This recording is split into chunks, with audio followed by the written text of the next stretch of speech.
Assalamualaikum warahmatullahi wabarakatuh, teman-teman semuanya. Hari ini aku mau bahas tentang pengalaman aku waktu wawancara di rumah sakit ataupun di klinik. Pasti banyak teman-teman semua yang baru lulus kuliah kebidanan bertanya-tanya, gimana sih kalau misalkan kita mau melamar kerja atau bagaimana setelah kita dapat panggilan kerja. Nah, hari ini aku mau bahas itu semua. Jadi, selamat menikmati apa yang aku nanti bahas supaya teman-teman bisa mengetahui apa aja yang harus dipersiapkan saat dapat panggilan pekerjaan. Nah, buat teman-teman yang baru lulus sebagai bidan, pasti mungkin gimana ya, kita mau dapat kerja tapi STR belum juga keluar. Nah, tenang aja teman-teman, kalian ada alternatif sebagai bisa bekerja sebagai asisten kebidanan, asisten bidan di suatu bidan praktek swasta. Kalian bisa datang ke bidan-bidan praktek ataupun di lowongan pekerjaan, karena di lowongan pekerjaan itu banyak banget informasi gimana kalian bisa dapet pekerjaan sebagai bidan ataupun sebagai asisten.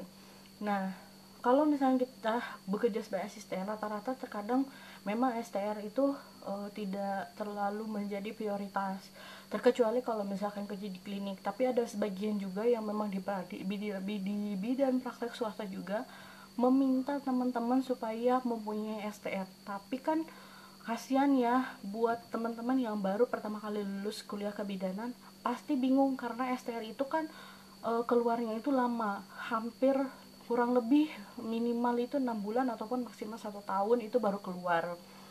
Nah, gimana caranya supaya kalian tetap bekerja dan nggak nganggur di rumah? Nah, kalian bisa melamar sebagai asisten kebidanan di praktek bidan swasta ataupun memang di klinik-klinik yang memang tidak mensyaratkan teman-teman semua punya STR. Memang sih gajinya nggak seberapa, tapi kalau untuk menurut saya itu sebagai batu loncatan teman-teman. Kalau misalnya kalau teman-teman nggak punya pengalaman, teman-teman itu mau minta gaji gimana gitu loh. Terkecuali kalau teman-teman itu punya pengalaman, kalian tuh lebih enak negosiasi gimana dapat gajinya berapa, terus bisa nego gitu gajinya berapa. Tapi kalau misalnya teman-teman nggak punya skill kan malu juga ya, mau negonya juga gimana gitu. Tapi jangan khawatir, nanti kalian persiapkan aja lamaran seperti biasa. Terkadang sih kalau misalkan bidan praktek swasta itu dari teman ke teman ya, yang terpenting itu setelah kalian lulus kuliah itu harus lebih deket sama teman, karena ataupun dari kakak senior kalian yang setelah lulus dari alumni satu kampus dengan kalian gitu. Soalnya mereka lah yang nanti biasanya memberikan informasi pekerjaan buat kalian. Jadi kayak sistem turun temurun gitu ya. Dulu juga aku kayak gitu. Nah, jadi kalau baru pertama kalian kerja di bidang praktek swasta itu, yang penting itu jangan ngeluh. Terus jangan ngeluh, kalian tetap optimis, tetap menjalani dan tetap mencari ilmu di situ. Bukan hanya sekedar ilmu kebidanannya, tapi bagaimana kalian bersosialisasi dengan masyarakat, bagaimana menjalankan suatu konseling dan komunikasi yang baik. Nah gitu. Terus dan ditanya kalau misalkan yang formalnya gimana kak. Nah, yang formalnya begini. Yang formalnya, kalian itu biasanya setelah dapat wawancara itu rata-rata sih yang sudah punya ST dan berpengalaman ya, itu lebih diutamakan biasanya dalam suatu rumah sakit. Tapi terkadang ada juga sih, tergantung rezeki ya. Tergantung rezeki. Jadi aku nggak bisa bilang bahwa yang nggak punya pengalaman itu nggak bisa dapat kerja. Itu aku nggak bisa ngomong kayak begitu, karena terkadang ada beberapa orang yang walaupun nggak punya pengalaman, dia dapat rezeki untuk bekerja di rumah sakit gitu. Tapi biasanya saat kalian wawancara, nanti tuh skill-skill kalian itu akan ditanyakan. Misalkan biasanya pertama yang dipertanyakan itu, coba perkenalkan diri Anda. Nah, kalian di saat memperkenalkan diri tersebut, kalian itu harus lebih komunikatif gitu. Kalau misalkan kalian disuruh memperkenalkan, ya perkenalkan diri kamu gitu. siapa namamu dan lain-lain, contohnya seperti itu. Tapi yang pertama itu jangan sampai terlalu belak-belakan gitu loh, jangan terlalu jujur bagaimana diri kamu yang sebenarnya gitu ya. Nah, yang kedua itu biasanya yang ditanyakan itu pengalaman.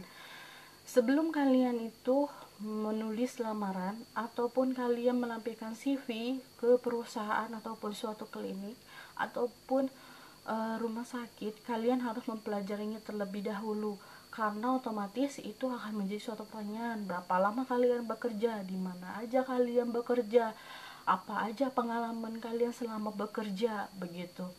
Terus biasanya yang paling banyak itu yang ketiga, pengalaman apa yang membuat diri kamu berkesan selama waktu itu bekerja.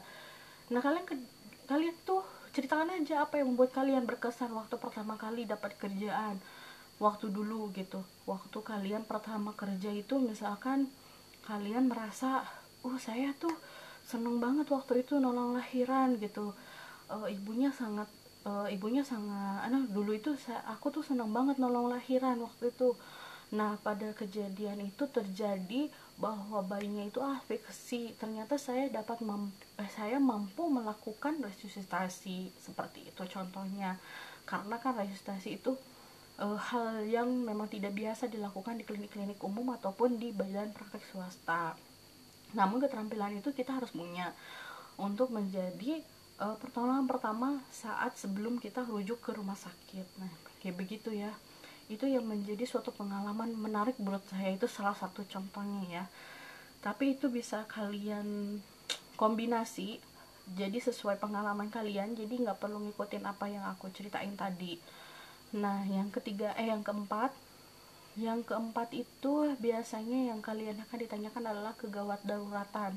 Walaupun kalian seorang bidan, tetap kegawat daruratan itu selalu ada, karena memang kita itu ya berkecimpung di suatu kedaruratan, baik di keperawatannya ataupun memang dalam hal-hal kebidanannya itu ada dan terjadi gitu. Jangan sampai kalian tuh nggak inget gitu loh apa prosedurnya kalau misalkan terjadi kegawat daruratan kayak gitu. Terus yang sering diwawancarai, kalau misalkan yang sering diwawancarai itu kayak misalkan, dulu kenapa keluar gitu dari pekerjaan sebelumnya gitu. Kalian jangan jujur-jujur banget ya. Kenapa kalian bekerja, tolong cari alasan yang memang tidak menimbulkan suatu pertanyaan yang bikin si manajer HRD ini atau user kita yang mau memperkerjakan kita tuh merasa ilfeel gitu.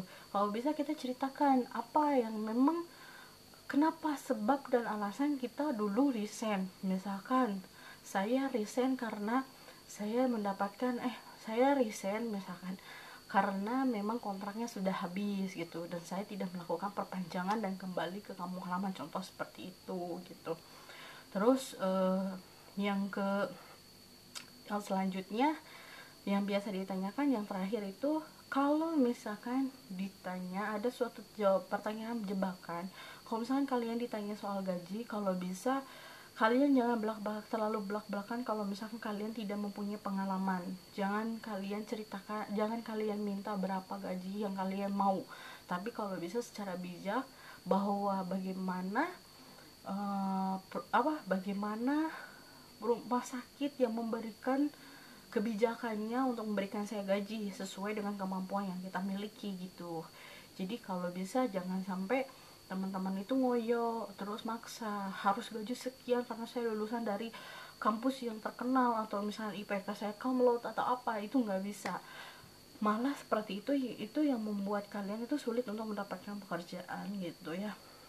Terus memang dunia kebidanan ini cukup sangat bersaing, karena lapangan kerjanya memang tidak terlalu banyak gitu untuk kita. Tapi jangan berkecil hati, karena rezeki itu memang sudah menjadi rezekinya masing-masing orang gitu. Kita nggak bisa merasa bahwa diri kita itu nggak dapat pekerjaan, berkecil hati. Terus yang penting kita tetap semangat, kita tetap berikhtiar, suatu saat pasti akan ada suatu rezeki buat kita untuk bekerja gitu. Apalagi kalau misalnya kita punya banyak dana, kita sudah mempunyai kemampuan dan keterampilan, kalian bisa buka praktik di rumah gitu. Saya harap sih seperti itu, karena bidan itu bisa membuka lapangan pekerjaan sendiri, jadi nggak perlu harus mengikut ke suatu badan instansi ataupun seseorang untuk menjadi pekerja gitu kalau untuk bidan. Jadi teman-teman tetap semangat, itu yang biasa saya temukan dalam wawancara. Jadi kalian silahkan pelajari, ataupun kalian berusaha untuk berbicara atau berkomunikasi dengan lebih baik dengan bicara di depan cermin dan menceritakan apa yang memang biasanya pewawancara itu tanyakan gitu, seperti itu. Jadi saya harap teman-teman lebih berwawasan, lebih banyak berinteraksi dengan banyak orang, supaya memang teman-teman bisa banyak informasi untuk mendapatkan suatu pekerjaan begitu. Oke teman-teman, kita ketemu lagi nanti. Selebihnya terima kasih udah nonton channel aku, semoga bermanfaat buat teman-teman semua. Oke, waalaikumsalam.